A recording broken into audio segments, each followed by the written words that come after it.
A microdose is 5, 10, 20 minutes in a natural setting. The microdoses get us something called attention restoration. All right. So if you're working, you're getting tired in the afternoon, you go and sit 10 minutes in a park, you come back, it's actually resets your brain to pay attention, which is amazing. We just got new brain science coming out on this, and actually shows that the area of executive functioning turns off when you're in nature. And this kind of soft fractal patterns, like it's almost like you're rebooting your computer, right? So that's the immediate stuff. You also get mood boosts, right? So people that spend 10 minutes in nature find that they're happier, they get better mood.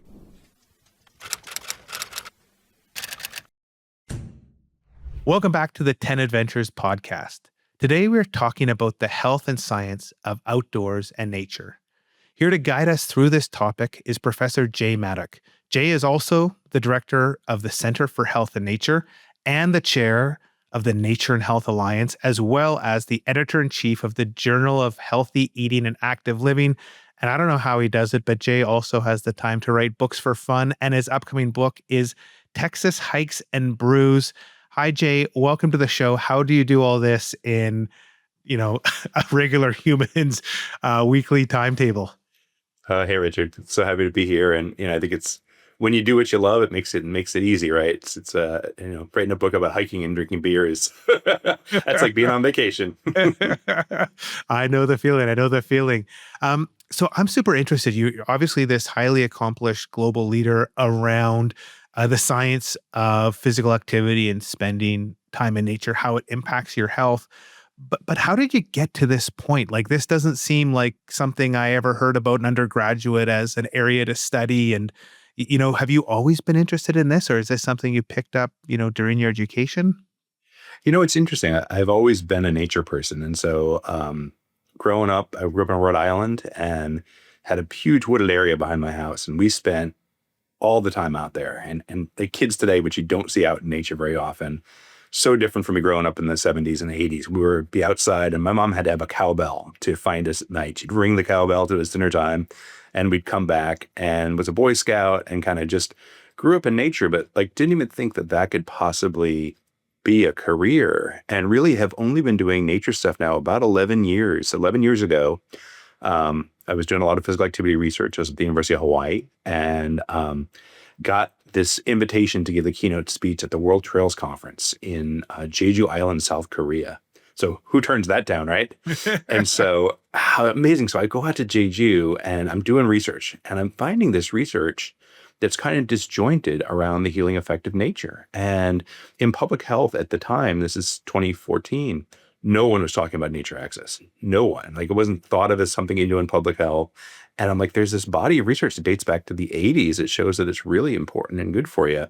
And so I went out, and the woman that formed the conference, she had been the evening newscaster in Seoul and had everything you'd want in life, right? Fame and fortune and respect. And she got burned out, as a lot of us do. And so she went over to Spain and hiked a trail that goes the entire length of Spain, and said, I need to do this in Jeju. And so she went back to Jeju, built trails all over the island, and then formed this World Trails Conference. And so I get there and I meet the people that run the biggest trails in the world: Horn of Africa, Tasmanian Trail, Appalachian Trail.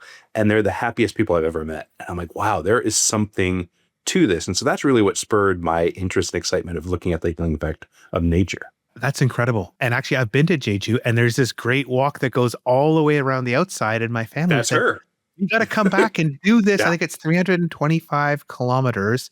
And I remember talking to one of the guys. He's like, oh, this is like people from all over Korea and Asia come there.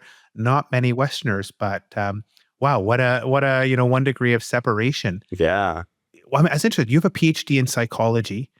And I'm interested, how does psychology, your whole training and background is on kind of like the human being and like the mind, and you're looking at kind of like not only the mental, but the physical effects. And I'm interested, how does that, background you have impact how you view what you're researching? Yeah. So Richard, I'm what's called a behavioral scientist. So that means we look at especially human health behaviors and how they form and how we change them. So that could be smoking, it could be physical activity, it can be diet. And what I've most recently conceptualized, nature contact, or spending time in nature. And so it's the whole science of how you help people change their behaviors. And I did my PhD work in Rhode Island, graduated, got a postdoc at the University of Hawaii, and went out. And right about that time, this is 1999, the states settled with the tobacco companies. So here in the U.S., 46 states sued the tobacco companies for disruptive practices and got this huge settlement. And in Hawaii, they put the money into health promotion, so physical activity, nutrition, and tobacco. And we use this thing they call the social ecological model, which pretty much says persons are important, right? It's like your psychology. If you believe exercise is important for you, that's important. But also there's other rungs. So the social rung, if your family exercises, you're going to be more likely to exercise. If they don't, you're going to be less likely. Your friends, the institutional level, our work and our schools, do they promote physical activity or not? And then the biggest one is the built environment or the community. Do you have a community that's walkable? Can you ride a bike without getting run over? Do you live near a park? And so I got really interested in taking my psychology background and pairing it with all these other rungs and how do we actually look at how a person works within their environment. So that's kind of where this came from, and really was just doing physical activity stuff up until 2014, as I just mentioned. And so maybe can you give some highlights of how nature impacts human health and like things people can relate with, like, and kind of the framework, as I always tell people, it just feels really good. Like going out backpacking for days, it really feels good. And people think you're carrying a heavy pack, you can't shower, you're eating dehydrated food. My sister-in-law, my brother, they're like, this sounds like hell. And, I think there's something there, but, what does the science say about all this time in nature? Yeah, so there's a huge body of research, and what I like to break it down into is what I call microdoses and macrodoses of nature. A microdose is 5, 10, 20 minutes in a natural setting. A macrodose is what you just described, going out hiking, being in nature for a full day, a weekend, etc. The microdoses get us something called attention restoration. All right, so if you're working, you're getting tired in the afternoon, you go and sit 10 minutes in a park, you come back, it's actually resets your brain to pay attention, which is amazing. We just got new brain science coming out on this, and actually shows that the area of executive functioning turns off when you're in nature. And this kind of soft fractal patterns, like it's almost like you're rebooting your computer, right? So that's the immediate stuff. You also get mood boosts, right? So people that spend 10 minutes in nature find that they're happier, they get better mood. Analogous there, or sort of a different, is when we spend that weekend in nature, especially if we're present. There's a group out of Japan that does something called forest bathing. And really what forest bathing is for Westerners is being present in nature, right? Getting rid of your phone, like paying attention. And they bring people out for a weekend, and they find, they look at something called natural killer cells. And this is your body's ability to fight cancer, right? So all the time we have cells that are kind of going haywire, and our immune system can fight them so they don't turn into cancer. They find that people that go spend a weekend present in nature have a significant increase in natural killer cells by the end of the weekend. But what's amazing is it's actually higher for 30 days. So a weekend in nature improves your immune function for up to a month. That's incredible. Like, just to think, all this time in nature, it feels good, but it also helps you with, something as big as cancer. But what really interested me was microdosing nature. And I realized as you were talking, like if I've had a really terrible morning, sometimes I'll go downstairs and I work from home and I'll talk to my wife and she says, let's go sit in the yard and have a coffee. And, you'll hear the birds chirping and there's a couple squirrels that are, causing trouble in our backyard. But after 10 minutes, I'll just feel like starting normal. And I never really understood why, but it's like, it's so obvious. I didn't even realize, but it happens. I know it happens in me just from having a coffee in the backyard. It's surprising to hear about that. But I noticed in one of the articles on one of the organizations you're leading, they had a study about hospital patients recovering faster with a view of nature. And can you talk about that? Because that just seems incredible to me that just looking out a window can have that much of an impact. Yeah, so this actually, the classic study was done in the early 80s. And it was actually a professor here at Texas A&M. And he took files of patients that had come in for surgery. So they come in for surgery, they've already left, right? Looked at their files, looked at what room they were in. What room did you get assigned after you were in surgery?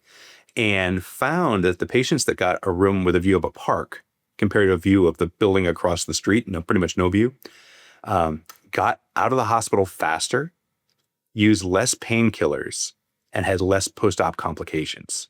right? So wild, just having that view. So we did a study this past year. We actually used virtual reality, and we stressed patients out. We had them had this roller coaster accident, virtual, of course, got their heart rate up, blood pressure up, and then did a series of different types of what we call biophilic rooms, right? These are rooms that either had unobstructed views or obstructed views, had green paint versus white paint, and had a variety of plants in the room.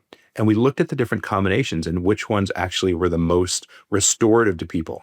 And we saw that when you combine that great view with the green paint and having these plants in the room, you got the most restorative atmosphere. And so it really says something we can do fairly cheap with our hospitals, that we can actually hopefully restore this. We need to try that in real patients, but at least in our study, in this acute thing, we saw this effect. And so that'll be our next thing, is actually trying to test biophilic rooms with real patients. Yeah, I just think that's wild that something as simple as, what you look at can have that much impact. I'm interested about some of the mental aspects of time in nature. And I'm thinking about, have you done any work on building relationships or being more creative or just dealing with adversity? Because those are all things, when I think of it, like the talks I have with my kids and my wife when we're walking, out backpacking, are totally different from what you have around the dinner table. And just how many problems I've solved out on a bike ride or a hike. And it's like often the solution is so obvious. And I think, how did I not solve this for weeks or months? And then it's just like, it's just obvious. But I feel like there's something there, that being out in nature, it's different from going to the gym in terms of finding these solving issues. Yeah, great question. I'll start a little bit at 10,000 feet. We published a paper last year. We looked at mental health utilization. So this is every time someone in the state of Texas went to the doctor for depression, anxiety, or bipolar disorder. And we looked at where they lived, and we looked at how green each of those areas were, and we controlled for socioeconomic status. And we found that if you live in a green neighborhood, you are half as likely to need to go to the doctor for mental health issues than Oh, someone that wow. didn't, right? So like, wow. So at that big 10,000 foot effect, right? Huge effect. And then we've started to look at social connectedness. And what I like to tell people, from just an anecdotal one, is when you go walking down a sidewalk in a city, how often do you say hi to somebody coming the other way? Probably not very often, right? When you go on a hike, how often do you say hi to the people going the other way? Almost always, right? We all, Yep. hey, what's going on? And I think it creates that social connectedness. So actually, Trust for Public Land just published a study as parks and green spaces being social connectedness spaces. So we're finding people connect to each other much better when we're in green space. And there's some good research actually on creativity. Now, creativity is hard to test in a scientific study, right? So what they typically do is they put people out in nature, and they'll give you one of those boxes that has like a whole bunch of different, pipettes and balls and all that kind of stuff, and how many creative things people can think of, right? And they find that people get more creative solutions when they're in nature. And so it actually does spur creativity. Hard to test, but think about how many writers, painters, other creative people spend time at that cabin in the woods, right? I need to get away and to write. And a lot of it is that nature contact. I mean, even someone like Stephen King, who we know was in an accident because he was on his daily walk and walked in nature every day and got hit by a van, unfortunately, but, needs that time outside. And so you hear these stories over and over again of people needing to get into nature to kind of have that creative juice, creative spark. I've read somewhere else on your site about something called nature deficit disorder.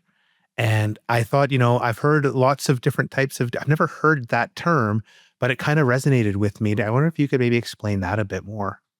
Yeah, so this comes out of Richard Louve's book, Last Child in the Woods, which is back around 2008, really started this movement around children in nature.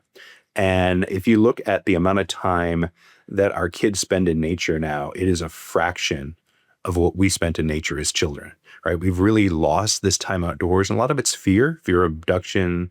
I have to keep my eye on a kid. And then also just kids being scheduled, right? They're, you got to go to this practice and that practice and the other one, versus kind of the 70s and 80s where it's like, go outside and get out there.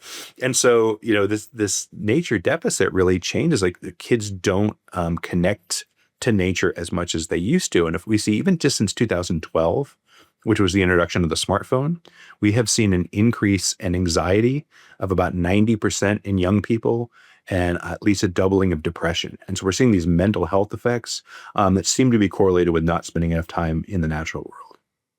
I noticed, it's funny you were talking about children. I noticed a study on the Center for Health and Nature, and it talked about the impact of time spent outside during early childhood. But I'm wondering, is time in nature, is it most impactful as a child, or is it kind of similarly impactful during someone's life? Yeah, there's obviously different developmental time points. And I think it's really important as a kid. What our studies show, which is interesting, is that your time in nature as a child is a significant predictor of your time in nature as an adult. And we actually broke this into what we call domestic and wild experiences in nature. So domestic was riding your bike around the neighborhood, playing in your yard, being outside with friends unsupervised. Wild was hiking, fishing, camping, etc. And we found that the wild experiences were actually stronger predictions of time as an adult. And so it seems that if we get kids in nature more as a child, they're going to be much more likely as an adult to choose nature as part of their recreation activity. So it sets us up for a healthy, lifelong behavior if we can get as a kid. But also think about ADHD, right? Super prevalent right now. And really good studies that show that time in nature mitigates the symptoms of ADHD. And so really, instead of giving kids pills, we might be able to get them outside outdoor classrooms, outdoor playgrounds, and really, hopefully a lot of them, not everybody, but hopefully, at least 20, 30%, we can get off of the medications. I'm interested as you're talking, I was thinking about time in nature, and for my family, it's always, hiking or cycling, it's being active, wearing yourself out at the end of the day, eating some food and then, listening to a book on tape as the family falls asleep in a tent. But then I was thinking of the forest bathing where it's like not so active. And I was wondering, like, is there, obviously there's a health benefit to being active, just, building your cardiovascular, but are there any benefits to being maybe more active or less active, or conversely, it could be better, forest bathing just to be less active and noticing. Do you have any kind of thoughts on the level of activity while you're in nature and how it impacts? Yeah, I call being active in nature the Reese's peanut butter cup of health promotion. You get your chocolate and your peanut butter. When you put them together, they're better. So we actually do get the benefits of both physical activity and nature exposure when we're active in nature. So hiking is a great example, right? I think hiking is wonderful because we typically don't do it with headphones on. We're paying attention to where we are. We're present. So presence is going to be the big thing, right? If you're present to forest bathing, you're getting it. If you are outside with your phone in front of your face, listening to music, you are going to reduce the benefit of being in nature. So if you're like, I can only jog in nature if I'm like zoned out, not paying attention, you're not going to get all the benefits of nature. If you need to sit on a park bench and enjoy the bird sound or watching the ducks, you're going to get a lot of benefit. And so, but you can get double benefit if you're active and present in nature. So that's kind of what, and we know time is one of the biggest reasons people don't do a lot of health behaviors. And so if I can get a 2-for-1, then I think that's a great way to do it. It's interesting you mention, using a smartphone or listening to something. One of my mentors last year said, stop listening to podcasts or music on your walks. Just don't take anything. And so I like to go for a walk, wake up early, go for a walk around our neighborhood. It's, I have a 30-minute loop and a 60-minute loop. And there's, go through a bunch of parks. And the change in the walk without headphones on was dramatic. And my mind just processed so much. And it was like a totally different experience. And that really surprised me. And then actually some days I found it really hard not to be distracted. And I assume there's, some real benefits around just having this kind of processing time, or we're always bombarded with stuff to do. There must be some aspect just of being a human of not being distracted. And that must be what is satisfying, I assume. Yeah, I think a lot of the problems in our daily lives right now is this idea of multitasking, right? There's always another podcast to listen to. There's always another book on tape or, audio book. And sometimes we just need to have quiet and just to let your brain just do its thing and walk and notice. And like you mentioned earlier with creativity, your brain just starts doing stuff, right? And you're actually like downloading. It's really like a walking meditation where you're clearing out a lot of stuff and you're making new connections and you're connecting to the broader world. So I definitely recommend, if you haven't tried to be outdoors without distraction, really try that. I mean, you really will notice just what does the sky look like? What are the, how, if you take the same route, I like to look at the trees and see how much has changed from day to day, kind of very meditative, like nothing's ever the same, even if the same walk is never the same. And seeing like, what can I notice that was different from yesterday, which is a fun kind of activity to use.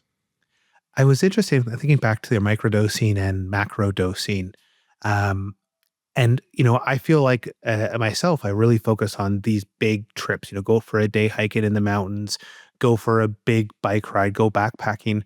And a lot of times, I'll go for a little walk around our community, but that might be 3 or 4 times a week, first thing in the morning. I don't take little breaks.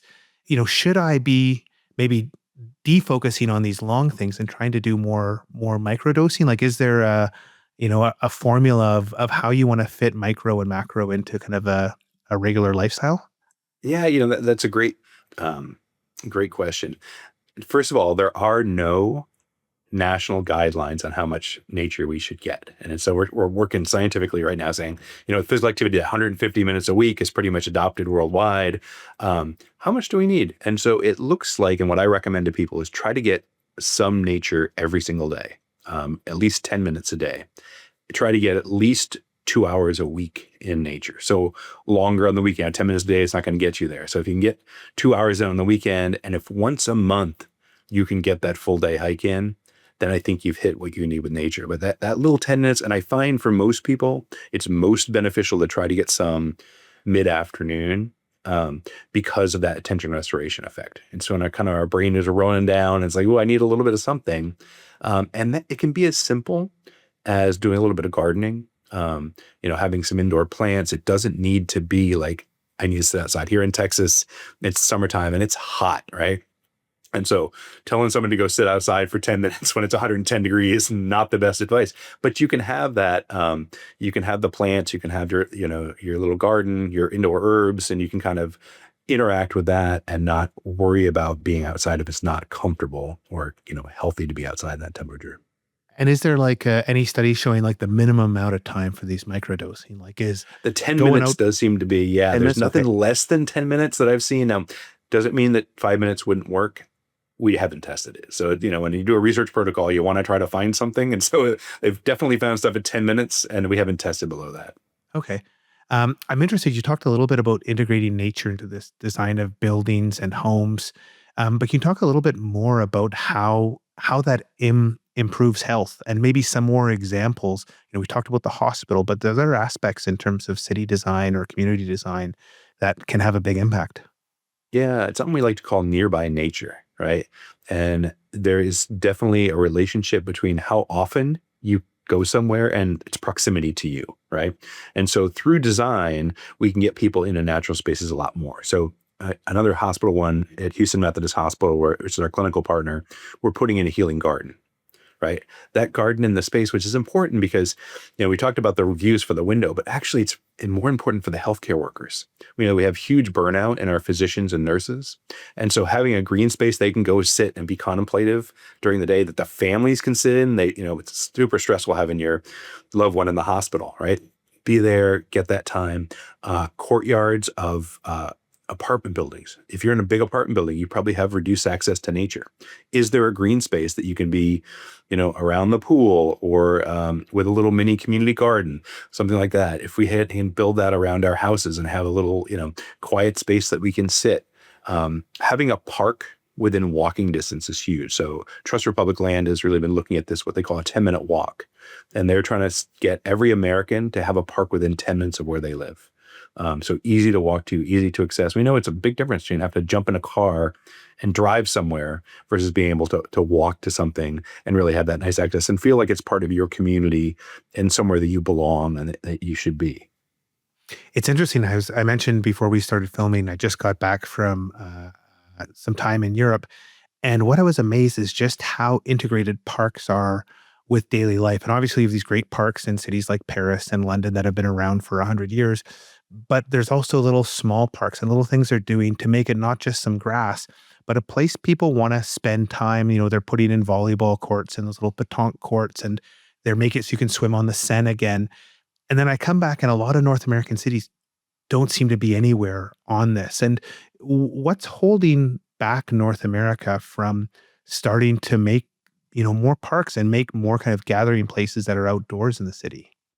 Yeah, it's really interesting. If you go back to early America, we built parks like they have in Europe and what they're called pleasure parks. And so if you think of Boston Commons, Central Park in New York, um, they they're kind of there to relax. It was the way to escape the city, to be in nature, to sit by a pond, to watch the grass grow, birding, whatever. And this movement in the early 1900s really said we need to build parks for children, right? Parks were there for kids. And if you look at most of the parks in America today, they're playgrounds, they're basketball courts, they're baseball diamonds, right? They're not contemplative spaces. And so we've been trying to do some work on saying, hey, we need to build parks for everybody. And we need more parks that are contemplative, especially in urban areas when you need to escape and get out and to have these spaces. Now, the problem is retrofitting is hard, right? We need kind of areas where there's actually vacant land in our urban areas, which, there tends not to be a lot of, unless you got to raise a building that's already there that's seen as profit, right? Though we know that when you build green spaces near residential areas, the housing prices go up, right? People want to live near green spaces, but it's going to take some of this master planning stuff, putting it into our city planning documents and making sure that green space is preserved and encouraged whenever we build any kind of new development. One thing I was thinking when you were talking about the hospital situations was like, should we be having more plants in our house? We have a half dozen plants kind of scattered around. But thinking of how we design our own homes, are there some suggestions you have that we can just do little things to improve our home life? Yeah, plants make a big difference. I think if you can have a plant anywhere that you're going to spend a lot of time, if you have a home office, having plants, I have one right there, just off screen, that's always there. But you can also do it with other things. So actually, right above where I'm looking right now, I have a big landscape picture, right? So putting artwork of nature in your house can make a huge difference. Changing your screensaver to nature can make a difference. So there's a lot of little things that you can do to kind of bring nature into your home. Even just growing some herbs, as we look at like forest bathing, one of the things you do is you go through all the senses, right? We feel the wind on our face, we touch the different plants, we smell, and if you're doing herbs, you can taste them too, right? And so we get that full into just the fully embracing nature with all of our senses. And I think that that's a really important way. So there's a ton of different things you can do to just put a little bit of nature into your day. You mentioned earlier about there being no national guidelines around nature. You also mentioned how it appears there's some benefit in treating ADHD with nature. Are doctors starting to prescribe nature, like saying no, you need to start doing more nature? And if so, like what does that look like in terms of telling people they need to don't take a pill, go and do stuff outside more? Yeah. So actually, there's a group called ParkRx America, which has been around a few years, and they've been training doctors to prescribe nature. We've been taking a big effort here. I've been training doctors in Harris County, which is where Houston is, to prescribe nature. And so they actually get prescription pads and they write prescriptions. And then our big one that we're launching in September is we're training the U.S. military wellness clinics to prescribe nature to active duty service members and really for a stress relief and stress reduction. And so actually I have right here a prescription pad. And Oh, so we cool. actually do these and it tells you where you're going to do it and what you're going to do and how you're going to do it. And so it takes about a 5-minute interaction with a patient. And to tell them like, here it is, this is important, you can make a change, often coupled with physical activity, right? So when we're looking at different things, typically it's either on the mental health side, right? So we work a lot with psychiatrists, psychologists, or the cardiovascular side, so obesity treatments, et cetera, to get people out active in nature and trying to mitigate some of the weight or blood pressure and other disorders that we have of metabolic nature. We've discussed so many things. I'm sure there's many things we haven't discussed, but do you have kind of 3 or 4 simple tweaks that have a lot of science behind them that people can do and fit these changes into their busy lifestyle that'll have a big improvement on either their physical or mental health? Yeah, I mean, I think the first thing is to make nature a priority. I think, as you said, we all kind of feel good when we're in nature, but if you listed it on the things we need to do to stay healthy, it probably wouldn't appear. So making it a priority, finding 10 minutes in your day to spend time in nature, finding once a month the time to be present, put your phone down, really engage and fully be in it. And then what I tell people is take one of your physical activity workouts outdoors. If you're doing everything in a gym, take at least once a week and do that outside, and it'll make a big difference. So easy things to do. And then, the final is putting plants and other screensavers and artwork in your home to remind you of nature and give you that at least the visual cue towards being more calm and having better attention. Jay, it's been great having you on the show and getting all this wisdom. Like, the case is so compelling. I'm excited the work you're doing with all these different think tanks. It feels like we're going to see some change in the future as these ideas become more widespread. Yeah, I'm really excited about it. I'd encourage anybody to go to the Nature and Health Alliance website, where you can find a lot more materials. It's a group of about 160 scientists from across the world that's doing research in this area. And we're posting new studies all the time. So if people are interested, that's a great resource to find more about this stuff. Wicked. I'll put links to that in the show notes. And once again, Jay, thanks for taking time to share all your wisdom. It really is appreciated. Thank you. It's a pleasure to be here. And everyone who's listening, thanks for listening to this episode of the 10 Adventures podcast. We'll be back next week to explore the world and hear about more epic adventures. Bye-bye.